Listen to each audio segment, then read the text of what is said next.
Join me in welcoming Bob Avakian.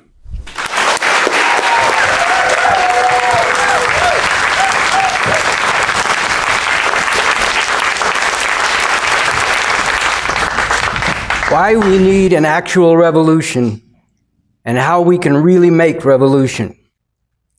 This talk will elaborate on and go more deeply into what is set forth in How We Can Win, How We Can Really Make Revolution, a statement from the Revolutionary Communist Party, which provides a crucial guideline that should be taken up and acted on by everyone who hungers for and wants to be part of bringing into being a world without the horrors to which the masses of humanity are continually subjected. In line with that, in speaking here about what we need to be doing, I am not just talking about those of us who are already involved, but all those who need to become part of this revolution. This will consist of two parts. One, only an actual revolution can bring about the fundamental change that is needed. And two, how we can really make revolution.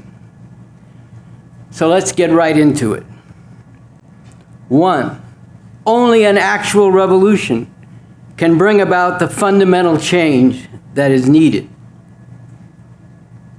In 2012, in Revolution Nothing Less, I talked about the outrageous murder of Ramarley Graham earlier that same year, shot down in his own house in the Bronx by the New York City police.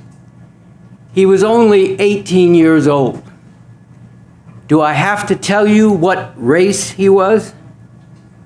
His mother kept saying, "This has to stop."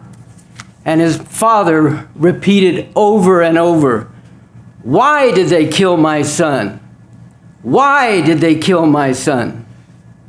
New York cops then loudly rallied around their fellow pig who murdered Ramarley in cold blood, viciously taunting Ramarley's family and loved ones, demonstrating yet one more time the ugly truth that in the way this country has been built, and for the powers that be in this country, the humanity of black people has never counted for anything. They have never been valued as human beings, but only as things to be exploited, oppressed, and repressed. 6 years later, and with cold-blooded murders by police, continuing in an unbroken chain, I will say again now what I said then. How many more times does this have to happen?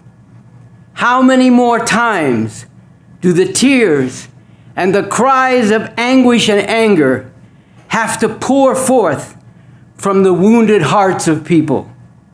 How many more times, when another of these outrageous murders is perpetrated by the police, do we have to hear those words that pour gasoline on the already burning wounds?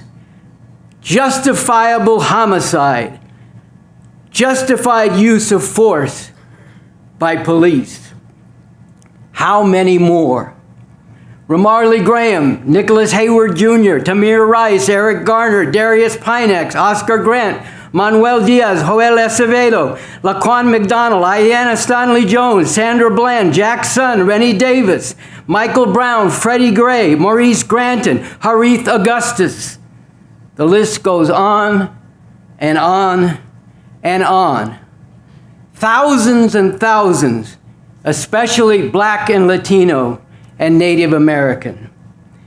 If this were the only thing wrong with this system, it would be more than enough reason to sweep it off the earth. But this is only part of the intolerable outrages that are continually perpetrated by this system and that cause so much unnecessary suffering for the masses of humanity. So let's go back to why and what it will take to make all the outrages really stop. Why are Black people, Latinos, and Native Americans subjected to genocidal persecution, mass incarceration, police brutality, and murder? Why is there the patriarchal degradation, dehumanization, and subjugation of all women everywhere, and oppression based on gender or sexual orientation? Why are there wars of empire, armies of occupation, and crimes against humanity? Why is there the demonization, criminalization, and deportations of immigrants and the militarization of the border? Why is the environment of our planet being destroyed? These are what we call the 5 stops, deep and defining contradictions of this system, with all the destruction and suffering they cause, which must be protested and resisted in a powerful way, with a real determination to stop them, but which can only be finally ended by putting an end to this system itself. Why, along with all this, do we live in a world where large parts of humanity live in stark poverty, with 2.3 billion people lacking even rudimentary toilets or latrines, and huge numbers suffering from preventable diseases, with millions of children dying every year from these diseases and from starvation, while 150 million children in the world are forced to engage in ruthlessly exploited child labor.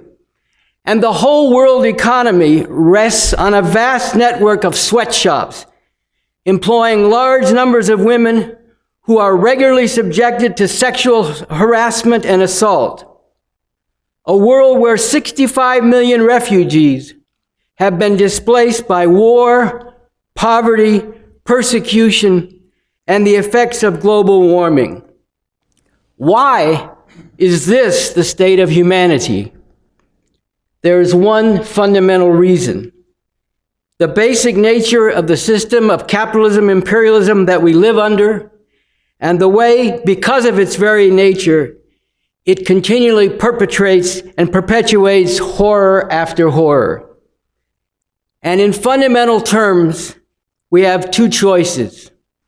Either live with all this and condemn future generations to the same, or worse, if they have a future at all, or make revolution.